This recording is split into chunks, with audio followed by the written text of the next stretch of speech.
Okay, there. I want to talk a little bit about my job. I'm Ron Moser, the Rusk County Veteran Service Officer. But before I do, when I was asking for the different services to stand up and be recognized, I think I forgot one. There's one individual here. He's wearing a green shirt and a white hat over here. And what service were you in? The Merchant Marine. The Merchant Marines, Don Lipper. And to let you know, he served in World War II, the Korean War, and Vietnam. So,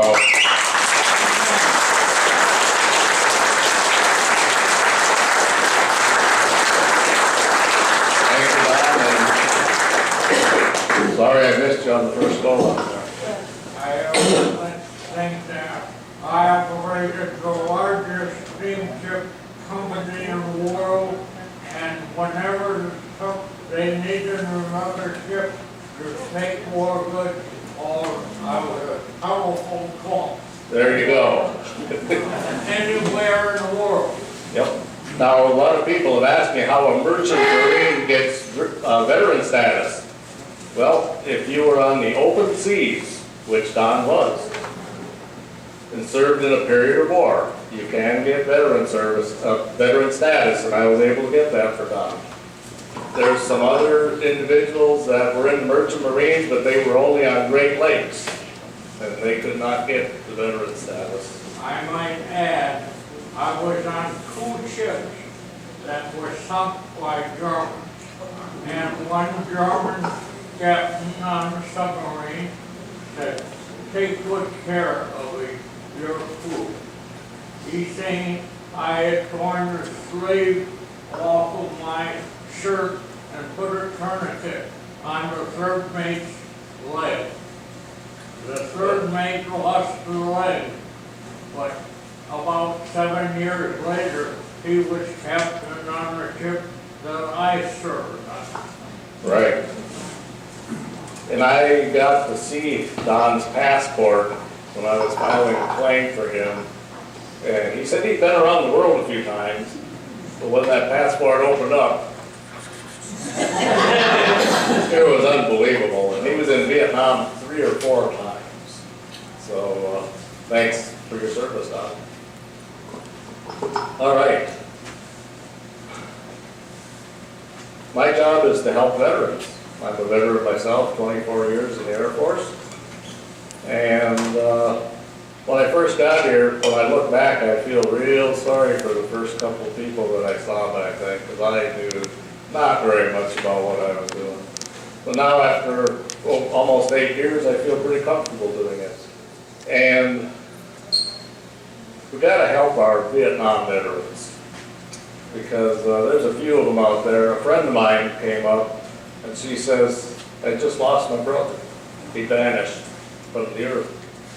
And I said, "What do you mean?" He was a Vietnam era veteran. He was in Vietnam, I should say. And about 2 weeks before he died, he was diagnosed with lung cancer stage 4. And he had never been to the VA. He didn't want anything to do with the VA. He didn't want a military funeral. He just had his ashes dumped at sea. He was in Florida. She said, "It's just like he disappeared, real sad." And there are too many veterans from all stages, all services and all wars that do not want to talk about their service, do not want to get any help. We need to help those guys, identify them, and get them the help they need. Now, I file claims for individuals, and it's a real pleasure when I can get a successful claim going. I'm working on one right now with an individual. He has ischemic heart disease, which is a presumptive for Agent Orange. And he was going to Minneapolis for his exam, and all of a sudden he had to have more surgery. So his family called me. So I called the VA and said, "Hey, this guy can't make it to Minneapolis. What are we going to do?" So that day, somebody called the family from the VA and said that they could go to the hospital or even to his home to complete that exam so that he gets it in time to file that claim. So the VA does work with you. There are a few claims that are just very stubborn.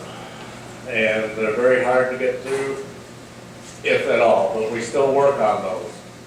And it's just getting the right information at the right time, but some of them are just very difficult. Some go right through immediately, some don't go through at all. I wish they would, especially when you present all the facts that you have.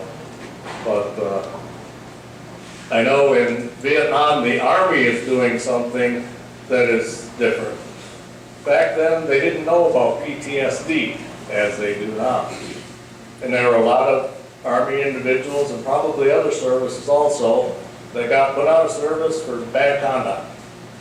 As long as they did not get a dishonorable discharge, if it was other than honorable conditions, it was probably related to their PTSD. They have a review board now that you can submit your DD-214 and your evidence. You can tell them your story, and they will reconsider and possibly reinstate an honorable discharge for you.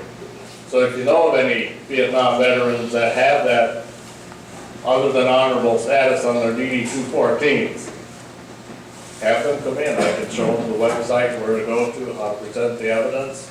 There's no guarantee it's going to happen, but the only way to find out is to present your case. So that is a good thing. And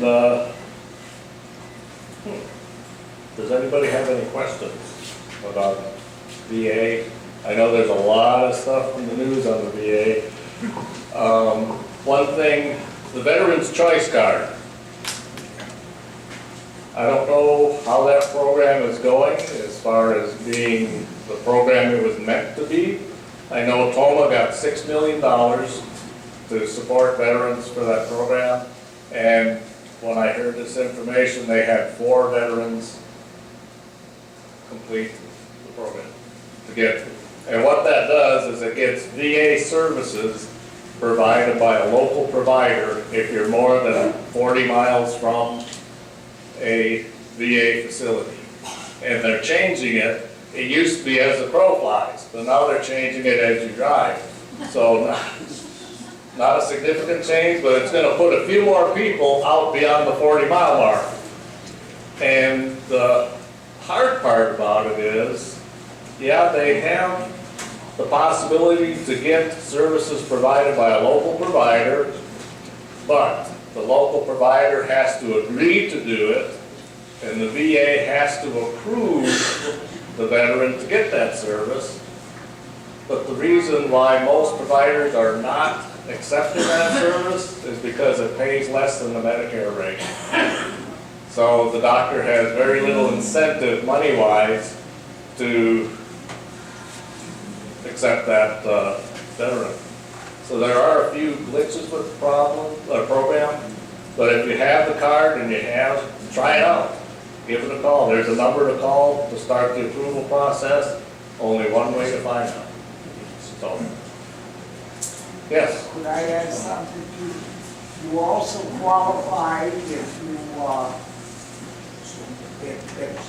made an appointment at the VA and they canceled it. Okay. Also, if your appointment is more than 30 days out. Right. Yeah.